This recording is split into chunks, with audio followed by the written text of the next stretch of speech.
Unemployment आज भी इस देश की सबसे बड़ी मुसीबत बन चुकी। बावजूद इसके हमारे देश के पॉलिटिशियंस नेता आज भी इसे अपना चुनावी मुद्दा बनाना चाहते हैं। एक जॉब वैकेंसी को फिलअप करने के लिए हजारों की तादाद में अनएम्प्लॉयमेंट बेरोजगार लाइन में खड़े दिख रहे हैं। अभी रिसेंटली पुणे का एक वीडियो सामने आया था जिसमें एक जॉब वैकेंसी को फिलअप करने के लिए इतने सारे बेरोजगार लाइन में खड़े दिख।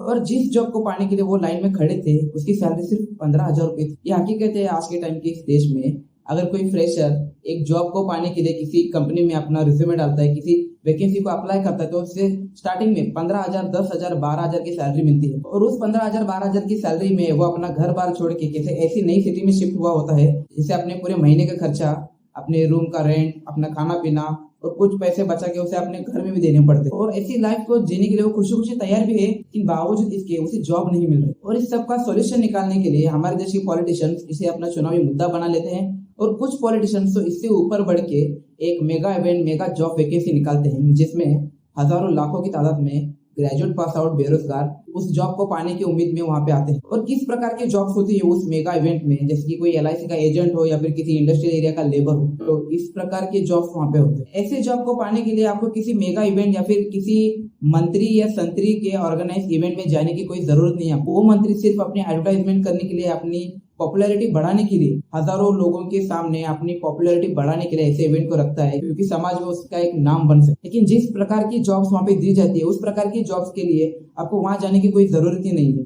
इस तरीके की जॉब तो आप लोगों को आसानी से मिल जाएंगे।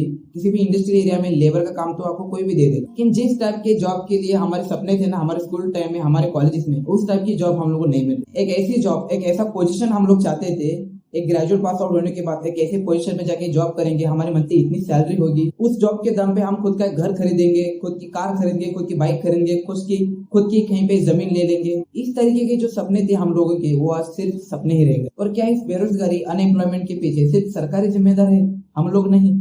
1952 में उस टाइम की करंट कांग्रेस गवर्नमेंट ने एक स्लोगन निकाला था कि हम दो हमारे दो, क्योंकि आने वाले समय में इंडिया की जो पॉपुलेशन है वो जिस तरीके से बढ़ रही थी उस तरीके से अगर बढ़ती तो आने वाले समय में लोगों को जॉब्स देना मुश्किल हो जाएगा। इस वजह से उस टाइम की गवर्नमेंट ने एक स्लोगन निकाला था कि हम दो हमारे दो, जिस स्लोगन के चलते उनको ये उम्मीद थी कि इंडिया के जो फैमिलीज है वो 2 से ज्यादा बच्चे ना पैदा करें, जिससे कि पॉपुलेशन कंट्रोल इस देश में बना रहे। और उस टाइम पे 1952 में हमारे देश की जो पॉपुलेशन थी वो 37,29,97,188। और आज के टाइम पे यानी कि 72 सालों बाद इस देश की पॉपुलेशन उस टाइम की पॉपुलेशन के कंपैरिजन में 4 टाइम्स ज्यादा बढ़ी है। और आज के टाइम में इंडिया की पॉपुलेशन 140 करोड़ तक पहुंच चुकी है। अगर ये सिलसिला ऐसे ही चलता रहा तो आने वाले 2050 तक इंडिया की पॉपुलेशन 200 करोड़ तक पहुंच जाएगी। 72 सालों में हमारी पॉपुलेशन 37 करोड़ से 4 टाइम्स ज्यादा बढ़ के 140 करोड़ पहुंच चुकी है। अगर ये ऐसे ही अगर 4 टाइम्स आने वाले 70 साल में बढ़ गई तो क्या हमारे देश की पॉपुलेशन 400 करोड़ के भी ऊपर चली जाएगी? तो उस टाइम पे क्या होगा?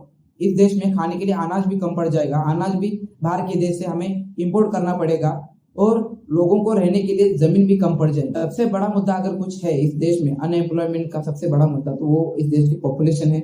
इस देश की सरकारें भी है उतनी जिम्मेदार है, इस देश का एजुकेशन भी उतना ही जिम्मेदार है। जिस टाइप का एजुकेशन हम लोगों को पढ़ा जाता है अपने स्कूल्स में, अपने कॉलेजेस में, सिर्फ असाइनमेंट कंप्लीट करो, कोई प्रोजेक्ट कंप्लीट करो।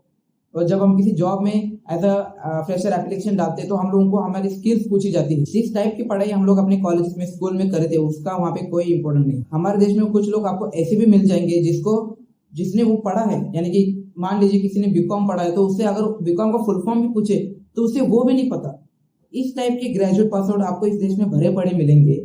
इसके पीछे की वजह, अगर उसे फेल कर दिया जाए तो कहीं वो सुसाइड ना कर ले, उसका दबाव सरकार पे ना लगे, इसलिए सरकार इन लोगों को फेल भी नहीं करना। ऐसे 10th पास आउट या 12th पास आउट भी मिल जाएंगे जिनको ढंग से इंग्लिश पढ़ना भी नहीं आता, बोलना तो छोड़ो, इंग्लिश ढंग से पढ़ना भी नहीं आता। और इन जैसे लोगों को जॉब्स मिलेगी भी